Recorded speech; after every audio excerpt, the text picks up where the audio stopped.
Hey everybody, it's Brother Tim with your Civic Corner.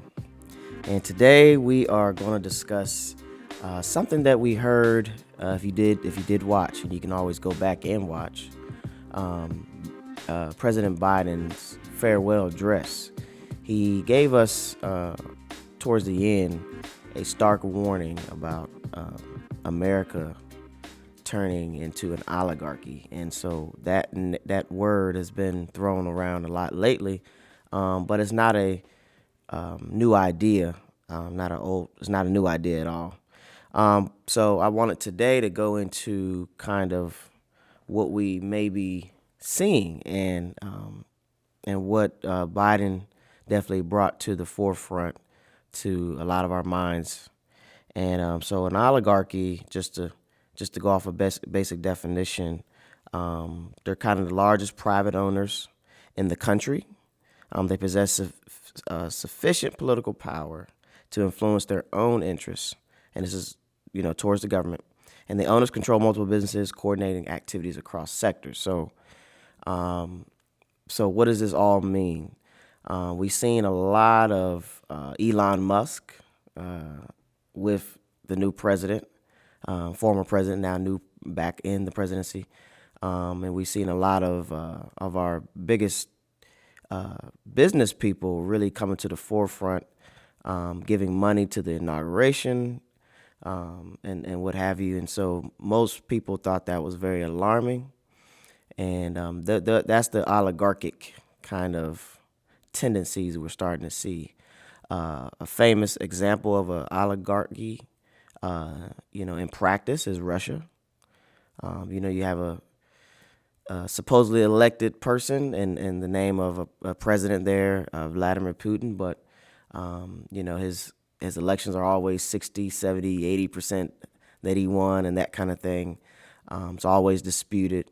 But the money and the interests are really for the people who are around him, and they really control the government. So that's a very stark example. I don't see America being that stark right now, but the tendencies, we do see the tendencies going that way. And so we want to, and knowing that and hearing what President Biden said in his farewell address should just keep us a little more aware of what's going on. You have, like I said, Elon Musk is the biggest example over here.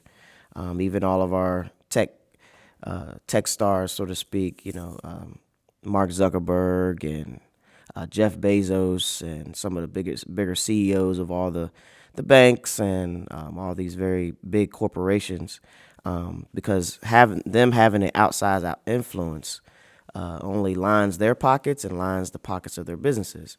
Famous example also is TikTok. The CEO of TikTok definitely went to the inauguration, had a prime seating at the inauguration that was brought inside. And then, of course, the ban was lifted for temporarily, and they're trying to find a buyer. So all this, and the law was overwhelmingly passed by both houses of Congress and signed into law by President Biden. So, what is going on? And of course, I think I'm talking to folks who probably do like TikTok and all that kind of stuff, but there are legitimate concerns about the influence of another country on our population and the information that we do get. But here you go. I can donate some money to the man, and the man can say, okay, hold on, we'll look into this and we'll change it. So that's a very good example of the kind of influence that money, power, corporate interests can have and shouldn't have, but has on the political process. So we really do need to pay attention to what's going on. And that's not just on the president's level, having influence on individual members of Congress.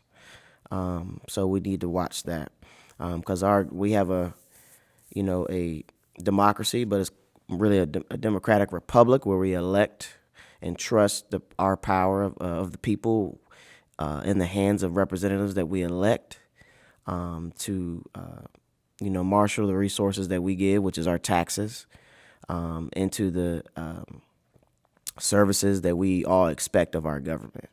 And so what happens when those resources get cut off and pushed over here and pushed over there to corporate interests? So that's a very important development here. So I think we should definitely watch that. And this follows with our conversation about the type of the type of government that we have set up in this country. And so the president, so we have three equal co-branches of office. Of course, we all know the executive branch headed by the president. Congress has the legislative branch, which is Congress, and they have two houses, the equal houses, the Senate and the House. And of course, we have our judicial branch, which should be apolitical. And they're all co-equal, and they all have checks and balances. And so the power of the president, there is the power that he has to have executive orders, meaning he could say, "Hey, I want this to go down," and the processes start. Now, to run a government by executive order is something that we don't see pretty often, and I think the current president is coming in on the wave of Supreme Court decisions, giving him immunity to do certain things. So kind of expanding, which is weird, the executive power when one party believes in limited government, and here we are being so involved as a government in the daily lives of everything that is going on. So yeah, so he's governing. Seems like he's governing right now by executive order. The first week was a flurry of executive orders. I don't know how many. I can't even give you an accurate amount of how many, because even in the second and third weeks, he's still having more executive orders to do this and to do that.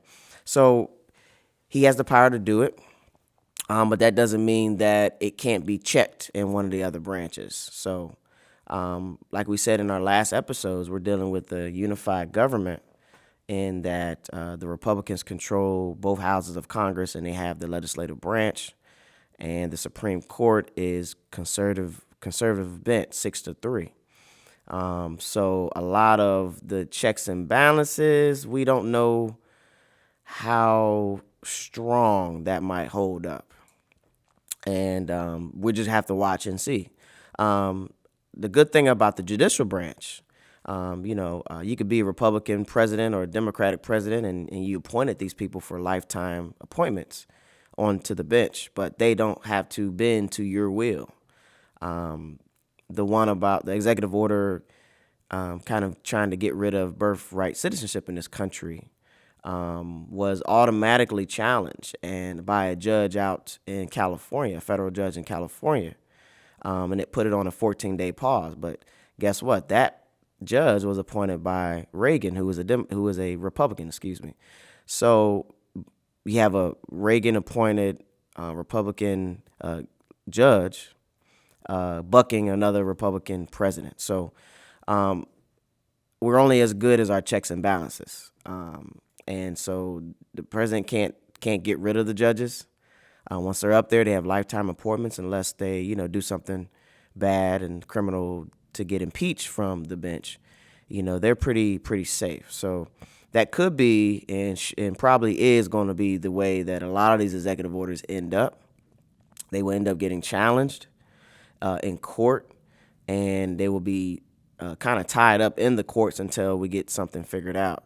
But there's going to be this battle between, the executive's prerogative, so to speak, executive privilege, and all these kind of legal things that we really haven't tested too much. A lot is being tested right now, so that's why I think we should definitely keep our eyes on how this will all shake out. But the executive orders are quite jarring. Some of them are wild. Changing the name of a body, international body of water, is interesting. But interestingly, Google, I just read recently, Google Maps that we all use, will honor the change from the Gulf of Mexico to the Gulf of America. That's what I'm reading right now. It could change tomorrow. I don't know. But again, that goes to show you how powerful corporate interests are. If the Google Maps said no, we're going to keep it the Gulf of Mexico, that might make, who knows, that might make the president mad, and he might say, what's going on, and call up the CEO of Google. So that's how it seems to be working right now. But there's other agencies that are going to still call it the Gulf of Mexico. So, but that goes to show you that's something so small and insignificant. But through executive order, he's getting what he wants, so to speak. But yeah, there's tons of those. There's some that came out about freezing federal funding, and that's such a very broad kind of order. And freezing it for how long? And what do you mean freezing? What do you mean? Does that involve student loans? Does that involve grants? Does involve Pell Grants? What about small business grants and small business loans that are backed by the federal government? What does this mean? There's been a rash of firings of inspectors general and all the departments, the federal departments. Those are the independent watchdogs that kind of investigate the inside of an organization to find the corruption and wrongdoing, to save taxpayer dollars. So there's a lot, and they're going to be replaced probably by people who are more loyal. So there's a lot going on, and I think, like I said, the backstop is probably the courts, but the drawback there is that the courts take so long. In our microwave society, our TikTok society, our Facebook, Instagram society, we all want to figure out what's going to happen now, what's going to happen next. And I just want our attention spans to get a little longer, because some of these issues will definitely play out in the courts, but the courts don't move as fast as society, and sometimes for a good reason. We don't want them to be snap. We don't want any kind of snap judgments, and we want some very thought out constitutional opinions, constitutionally sound opinions. So, and again, we celebrate, the anniversary of America next year, 2026. So there's going to be and under this president, ironically, it will be very interesting how the celebration is couched, and what are we really celebrating when I think a lot of people feel like we're on the brink of totalitarianism or dictators, So we shall see. But again, as I keep reiterating in all of our episodes, we have to stay involved and we have to stay informed. Even I get tired of the news cycle, of course, but we have to eat a portion of it, each day to try to kind of keep up with what's going on, especially as it affects our community, your community, and my community. Again, if you go to like a public land grant university that's funded by the government, just all types of stuff. When they talk about messing with the funding and all that kind of stuff. So we already seen deportations. We already seen a high level tit for tat with Colombia through tweet, through social media. So again, that's how the government is being administrated right now, and so it is hard to keep up, but we should keep up. We shouldn't back down because we are afraid about what's going to happen next, or we're a little pensive about what's going to happen next. So again, if you have any questions, have any concerns, an executive order you heard or something that's floating around social media, just always ask, always just get it from the right sources, and get it clear. Sometimes something could be overblown. Sometimes it could be a little bit, you might read it and it doesn't sound like what it sounds like, but, you got to come back to it because it might be really saying something else, but it's in a different kind of lingo and language and jargon. So if you're just unsure, just ask, because these things that are happening from the executive branch of government, and now in coordination with Congress, will really deeply affect all of us. And so we must We must just be really vigilant. And so, again, thank you for watching. This is Brother Tim with your Civic Corner, and we will definitely be back. Peace.